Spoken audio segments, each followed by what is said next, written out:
ఎల్లమ్మ శివుని బిడ్డ, భర్త జమదగ్ని. ఎల్లమ్మ తల్లి గౌండ్ల కులదైవం, ఇంటి ఆడబిడ్డ.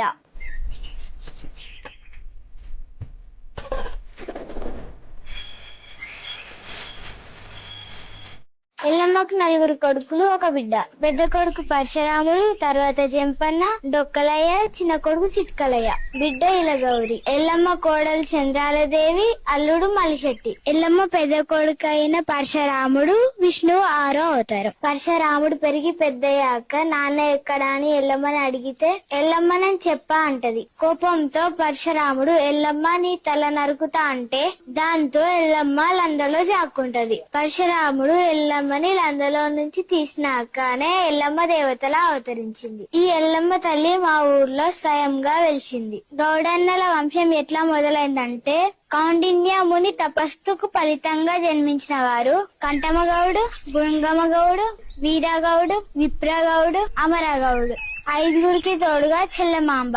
వీరి తర్వాతనే గౌడన్నల వంశం మొదలైంది. తాడి చెట్టు త్రేతాయుగంలో పుట్టింది. గౌడన్నలు ప్రతిరోజు ఎల్లమ్మకు మొక్కినాకనే నడుముకు మోపు కట్టుకొని తాడి చెట్టు ఎక్కుతారు. ఎల్లమ్మకు మొక్కినాకనే కళ్ళమ్ముతారు.